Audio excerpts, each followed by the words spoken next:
어제 하루 코로나19 신규 확진자가 7,102명 발생하며 이틀 연속 7,000명대를 기록했습니다. 방역 당국은 앞으로 확진자 증가는 불가피한 상황으로 판단하고 특단의 조치를 발동할 수 있다고 예고했습니다. 한편 청소년 방역 패스에 대한 불만이 커지자 교육부에서는 개선안을 내놓겠다라고 밝혔는데요.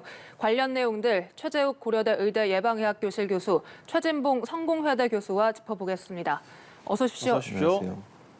네, 이틀째 7,000명대입니다. 특히나 위중증 환자 수의 경우에는 연일 최고치를 경신하고 있습니다.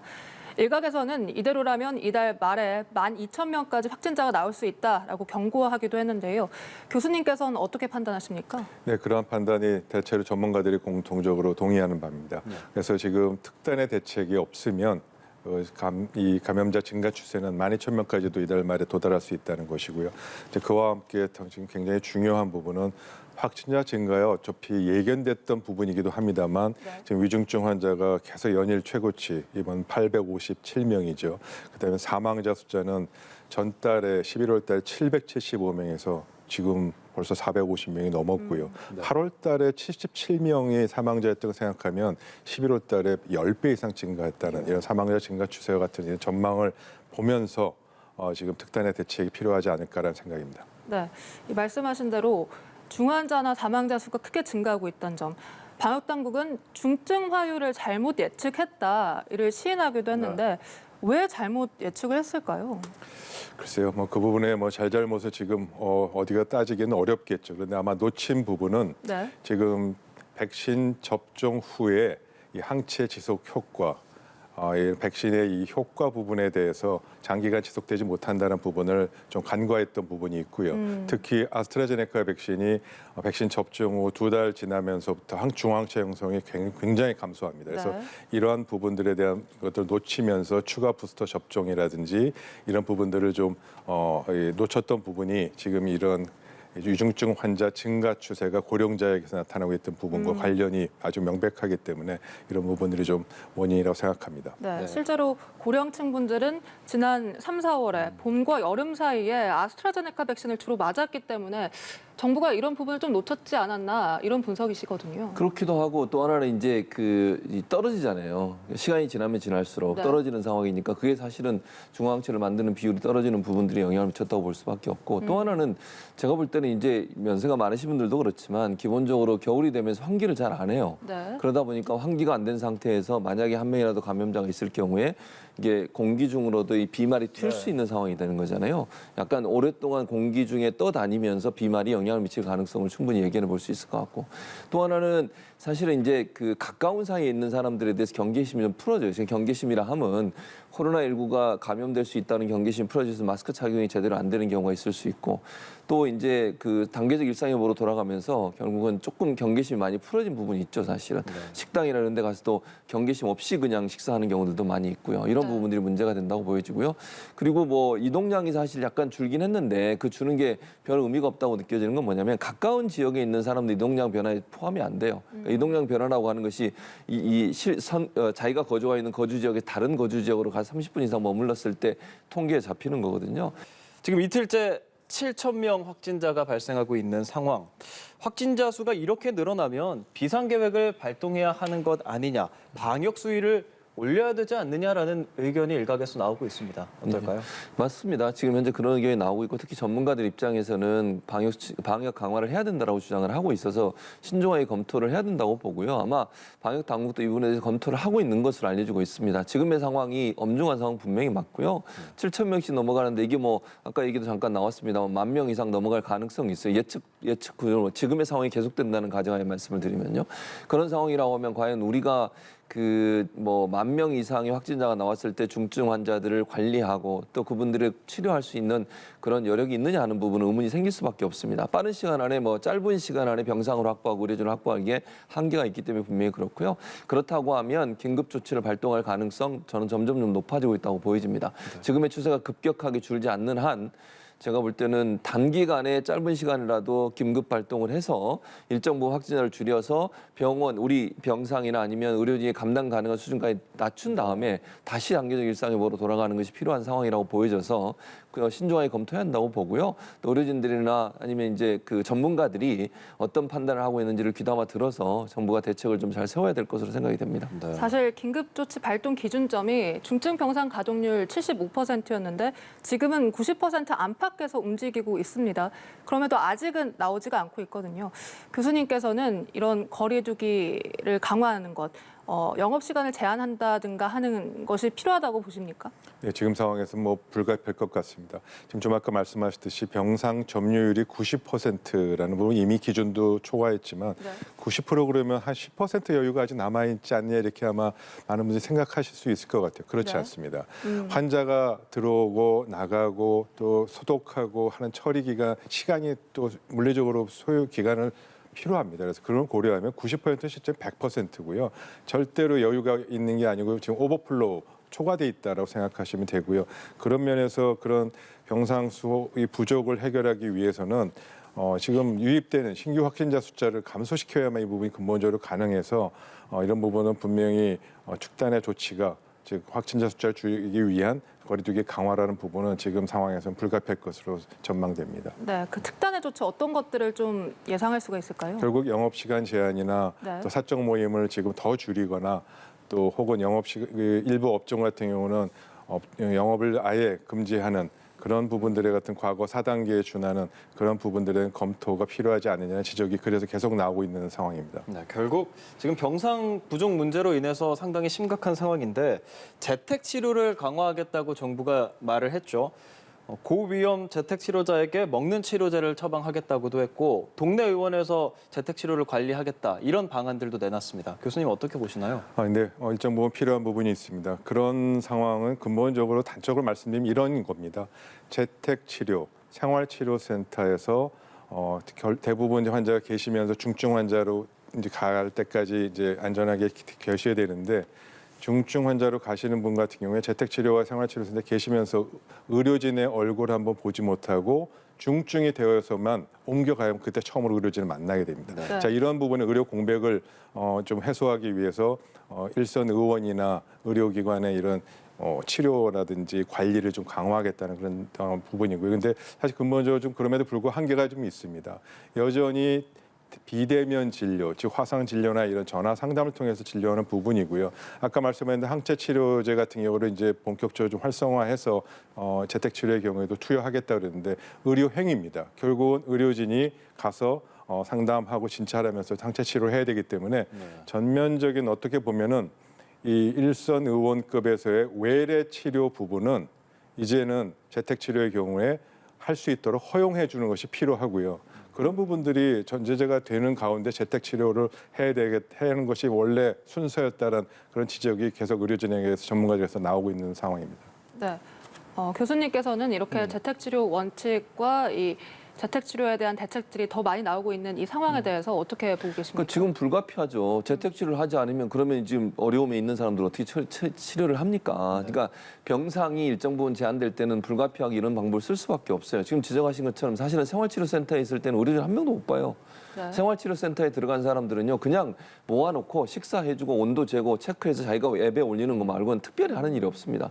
의료진들이 상주할 수 있는, 상주하고 계시지만 그분들이 일일이 모든 사람을 다 관리할 수는 없어요. 근데 그런 상황에서 위급한 상황이 되나 이제 이게 생활치료센터나 가지 않고 재택을 치료하시는 분들 같은 경우는 급박한 상황 같은 경우에는 긴급하게 의료진의 도움을 받아야 되는데 그 모든 사람이 재택치료가 점점점 늘어나고 있기 때문에 안 되는 상황이라는 거죠. 그러면 1차 진료기관에서도 일정 부분 필요하다면 도움을 줄 수 있는 방안을 만들어야죠. 그거는 사실은 재택치료가 제대로 돌아가는 데 가장 중요하다고 생각해요. 그러니까 지금까지는 감염병 전담병원의 의사와 전화통화를 하는데 전화통화도 잘 안 되는 경우도 많고 네. 연결이 안 되는 경우도 많아요. 그러면 1차 의료기관에서도 가능하다면 도움을 줄 수 있다면 도움을 줘야죠, 당연히. 의료진이 빠른 시간 안에 환자를 보고 환자의 상황을 판단해서 그분에게 도움을 줄 수 있는 상황을 만드는 것은 지극히 당연한 현상이라고 저는 봐요. 그런 차원에서 본다면 이렇게 예를 들어서 지금 1차 의료 기관 내에서도 만약에 재택치료에 있는 분들이 어려움을 당하고 있을 경우에 그분들 직접 만나서 네. 치료해드리고 또 뭔가 진단해서 문제를 해결할 수 있는 방안을 하는 건 저는 당연히 해야 된다고 보고요. 또 하나 이제 내년에 이제 고위험 재택치료자에게 먹는 치료제 처방을 하겠다고 했는데 이건 치료제 처방도 당연히 해야 된다고 저는 봅니다. 그러니까 지금은 두 가지잖아요. 백신과 치료제 두 가지가 함께 병행이 하면 우리가 네. 충분히 코로나를 더 많이 이겨낼 수 있는 힘을 갖게 되는 거니까 치료제 처방도 저는 당연히 필요하다고 생각하고 물론 이제 그 확진자가 증가되면서 재택치료가 확대되지만 이제 선별은 잘 해야 되겠죠. 어느 분들을 예를 들면 위험도가 높음에도 불구하고 본인의 의사에 따라 재택치료하는 것은 그건 더 어려워질 수 있어요. 그러니까 이건 의료진이나 아니면 전문가들이 어떻게 잘 관리해서 재택치료자들을 분류할 거냐 하는 부분도 좀 심사 기준을 강화할 필요는 있다는 생각이 듭니다. 네. 근데 이렇게 백신 이제 재택 치료를 원칙으로 하면서 변화들도 좀 있거든요. 재택 치료자 동거인에 대한 뭐 격리 기간도 단축을 하고요. 그리고 생활비 지원까지 주겠다고 하는데 이것 역시도 백신 접종한 사람들에 한해서 좀 차등을 둬서 주는 것 같습니다. 이런 것도 일종의 차별이라든지 백신 인센티브다 이런 의견도 일각에는 있거든요. 교수님 어떻게 보셨나요? 네, 뭐 그렇게 볼 수 있는 상황이 좀 됐습니다. 어쩔 수 없는 또 불가피한 상황도 있습니다만 네. 좀 내용을 말씀드리면 지금 이 재택 치료하시는 분들의 가족들은 감염이 위험이 아주 높아지지 않습니까? 그래서 바깥에 지금 같이 공동 격리되어 있는 상황입니다. 그러니까 생업을 할 수 없기 때문에 생활지원금을 좀 지원 보조금을 드려야 되는 부분이 맞고요. 그래서 그 부분을 지금 훨씬 더 증액해서 지금 4인 접종자 가족, 4인 그 가족의 경우에는 136만 원까지 지급을 하겠다라는 정부 방침인데 미접종자가 계신 분에게는 좀 감액해서 하겠다는 부분이고요. 또 추가로 이 가족들에 대해서 동거인들 격리를 무조건 10일을 하는 게 아니고 좀 줄여서 일주일, 7일로 좀 3일 줄이겠다. 이런 부분들을 하면서 동시에 아까 말씀드린 지원금이라든지 이런 부분은 미접종자의 경우는 감액하는 부분에 대해서 좀 형평성이 좀 문제되는 거 아니냐. 꼭 차별하는 것처럼 접종자에게 하는 부분은 분명히 그런 좀 지점이 있고요. 원칙적으로 백신은 권고 사항입니다.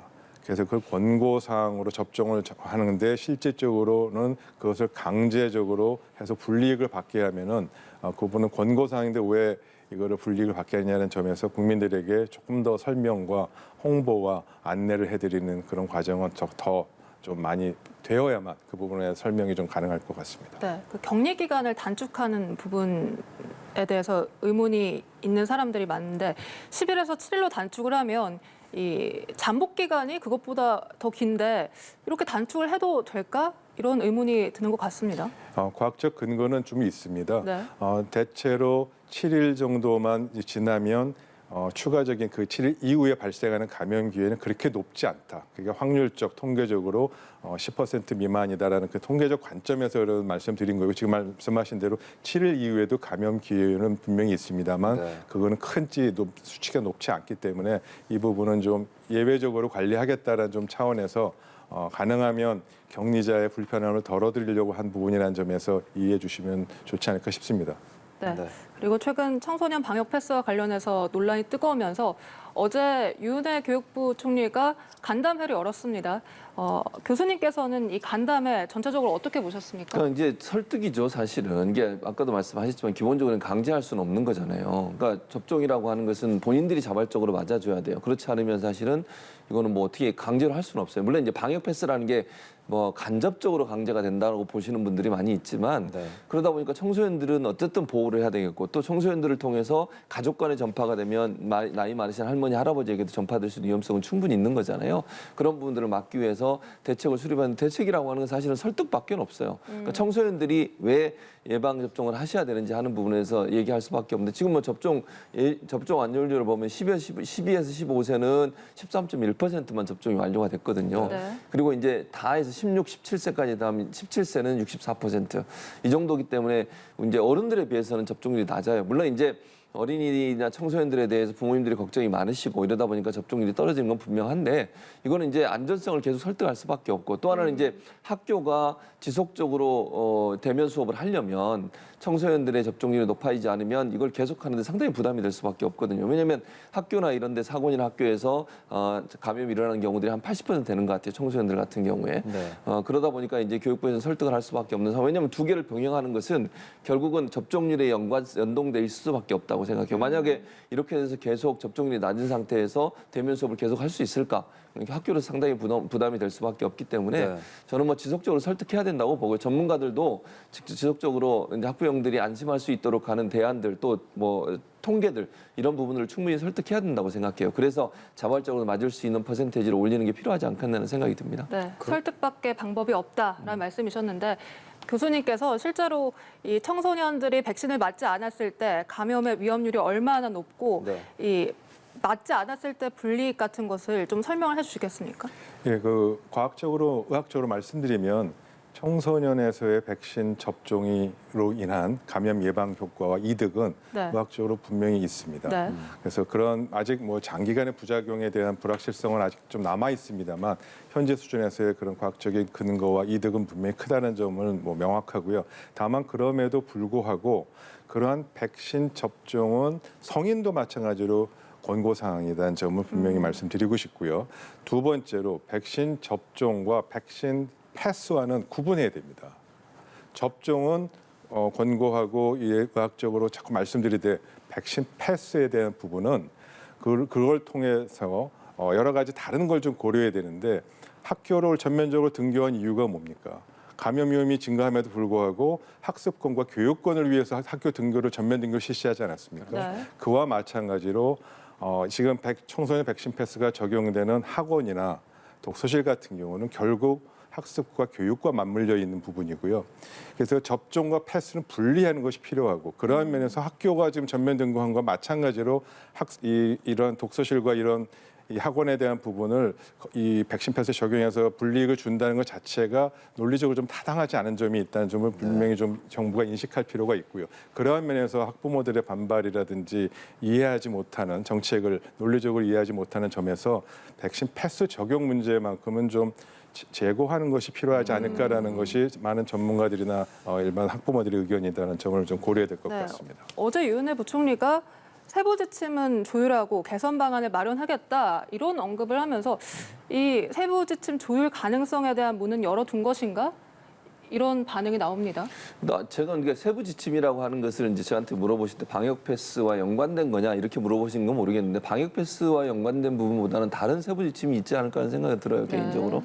왜냐하면 이게 방역 패스라고 하는 게 교육부만의 문제는 아니라고 보여지고 질병관리청이나 아니면 전문가들과 또 전체적으로 일상회복위원회와 연관돼 있는 부분이라 거기서 논의가 돼야 될 걸로 저는 봅니다. 그래서 이제 그걸 과연 적용하는 부분들을 풀 거냐 하는 부분은 저는 아직까지는 회의적이라고 보는데요. 네. 왜냐하면 이제 이것이 일단 뭐 반대하시는 분들 입장에서 그런 생각을 가질 수 있다고 저는 충분히 생각해요. 학부형들 입장에서 왜 우리한테 이런 불이익을 줄 수 있느냐라고 얘기할 수 있지만 그런 부분들이 전 세계적으로 사실 백신 접종률을 높이기 위해서 다양한 형태의 이제 제도들을 사용하고 있는 부분이 있기 때문에 거기에 오는 충돌인데 이런 부분을 교육부가 단독적으로 결정할 수 있는 문제는 아니라고 생각을 합니다. 왜냐하면 이게 아까도 말씀드렸지만 네. 단순히 교육 현장이나 청소년들만 연관돼 있는 문제가 아니에요. 가족에게도 연관될 수 있는 문제이기 때문에 이건 전 국민을 대상으로 한 제도와 연관된 부분에서 검토가 된다고 보여지고 다만 이제 다른 방법으로는 그러면 우리 학생들이 안전하게 교육을 받을 수 있도록 지침들을 만들 필요는 있다. 예를 들면 학교 안에 뭐 의료 인력이라든지 아니면 관리하는 인력을 좀 증대시키고 또 아이들이 만약에 감염이 되는 집단감염이 일어났을 때 가능한 한 빠른 시간 안에 이걸 해결할 수 있는 방안들을 좀 더 구체화시키는 부분 이런 부분들은 저는 충분히 교육부 자체적으로 할 수 있는 부분이라는 생각이 들어요. 그래서 안전한 학교를 만드는 것은 어느 때보다 중요하고 그래야만 대면 수업이 좀 지속 가능한 수업 형태가 되지 않겠어요? 지금 대면 수업이 안 되고 비대면 수업 되다 보니까 학부형들의 불만은 뭐냐면 교육의 질이 떨어진다는 거예요. 또 아이들을 집에서 계속 돌볼 수 있는 상황도 아닌 것이고 이 두 가지 상황을 해결하기 위해서는 대면 수업이 계속 돼야 되는 상황이니까 이 상황이 지속되기 위한 각 부처의 도움이 필요한 상황 거기에 대한 세부 지침들을 좀 고려하는 게 아닌가 하는 생각이 듭니다. 네, 좋습니다. 지금 어린이들이나 학생들에 대해서 백신 접종에 대한 논의 가장 지금 활발하게 일어나고 있거든요. 그렇다면 의학적으로 봤을 때 5세에서 11세를 대상으로 한 백신 접종, 현재 우리나라에서 상당히 말이 많은 주제거든요. 의학적으로 어떻게 바라봐야 할까요? 아직 뭐 여러 가지 그런 면에서 좀 논란과 과학적 불확실성은 일부 좀 남아 있습니다만 지금 전 세계적으로 5세에서 11세까지의 백신 접종 부분도 지금 권고하는 것으로, 즉 허용하는 것으로 지금 전반적으로 경향이 좀 나타나고 있습니다. 뭐 유럽의 경우 또 미국의 경우에서도 이 부분에 대한 5세에서 11세 백신 접종이 크게 부작용이 더 뚜렷하게 나타나거나 혹은 이거로 인해서 여러 가지 뭐 추가적인 그런 어떤 이상 반응이 보고가 되지 않는다라는 점을 근거해서 5세에서 11세 백신 접종을 권고하는 것이 감염 예방을 차단하고 그런 부분에 도움이 되겠다는 점에서 권고하는 수준으로 지금 전체 방향이 잡혀 있고요. 이러한 그 상황, 다른 나라의 상황을 좀 보고 우리나라 질병청도 5세에서 11세 부분의 백신 접종 여부를 좀 지금 신중하게 지금 고려하는 중이라 검토하는 중이라고 알고 있습니다. 네, 이 오미크론 얘기를 좀 해보겠습니다. 이 오미크론과 관련해서 화이자사와 바이온테크가 공식적 연구 결과를 내놨습니다. 기존 백신으로도 어느 정도 예방 효과가 있다. 그러니까 어느 정도 좀 감염을 예방할 수 있다라는 공식 결과인데 의학적으로 어떻게 보십니까? 지금 뭐 표현을 공식 결과라고 했습니다만 그 이제 화이자 측의 얘기고요. 네. 그러나 이제 이러한 부분을 이제 과학적으로 명확하게 이 컨펌이라고 영어로 그렇게 표현합니다만 확정하기 위해서는 실험실에서의 그런 연구가 아니고 네. 사람을 통한 대규모 인체 이 역학 조사 통해서 나와야 되는데 아직 거기까지는 아닙니다. 그런 결과는 아니라는 점에서 좀 감안해서 보시긴 하되 네. 지금 이 화이자 백신의 예를 들면 그게 화이자 백신 2차 접종만으로도 기존 델타 변이 바이러스와 유사한 수준의 오미크론 변이 바이러스를 좀 차단할 수 있다. 3차 접종을 하게 되는 경우는 중화항체 수가 25배가 증가해서 네. 감염 예방 효과가 오미크론에 대해서 충분히 있다라는 점을 이제 밝힌 부분이 있다는 점을 이제 오늘 주 내용이 되겠고요. 네. 그러한 면에서 이런 부분 매우 긍정적인 부분이 있다고 보고요. 또 사실은 이런 감염 예방 효과를 떠나서 위중증 예방 효과는 오미크론 변이 바이러스를 하더라도 관계없이 잘 유지되고 있는 것은 이미 알고 있었습니다. 그래서 그런 것과 맞물려서 볼 때 3차 접종의 필요성은 이미 충분히 과학적으로 어느 정도 과학적 근거가 만들어지고 있는 것이다. 그렇게 생각하시면 될 것 같습니다. 네. 실험 결과에 따라서 어느 정도는 효과가 있다라는 말씀을 해주셨는데요. 이에 대해서 미국 조 바이든 대통령도 이 결과를 매우 좋은 소식이고 매우 고무적이다라고 이야기를 했습니다. 근데 우리나라에서는 현재 입국을 더 강화했죠. 9개 나라에서 9개 나라에서 11개 나라로 입국 금지를 했는데 이런 상황 어떻게 볼까요? 그러니까 일단 지금 상황에서는 유입을 차단하는 게 굉장히 중요하죠. 왜냐하면 네. 오미크론 변이가 우리도 이제 국내에서 이미 발생을 했고 확산이 되고 있는 상황인데 이게 폭발적으로 늘어나는 게 오미크론 같은 경우에 증상은 약하지만 확산세는 훨씬 크다고 지금 나오고 있지 않습니까? 그러면 우리가 처음에 얘기 나눴던 것처럼 기본적으로 확진자가 늘어나는 숫자가 엄청나게 늘어날 수 있어요. 10,000명이 아니라 12,000명, 2만 명까지 늘어날 가능성을 예견 가능하지 않겠습니까? 그럼 과연 그런 가운데서 예를 들면 기저질환이 있거나 연세가 많으신 분 같은 중증으로 확장될 가능성이 전혀 없겠습니까? 저는 있다고 봐요. 그러면 정부 입장에서는 두 가지를 병행해야 됩니다. 일단 유입을 차단하는 쪽으로 신경을 써야 되고요. 국내에서 확진자가 더 많이 확산되지 않도록 하는 방안을 함께 가야 되는 거죠. 그 두 가지를 함께 병행하지 않으면 한쪽 뚝이 열리면요.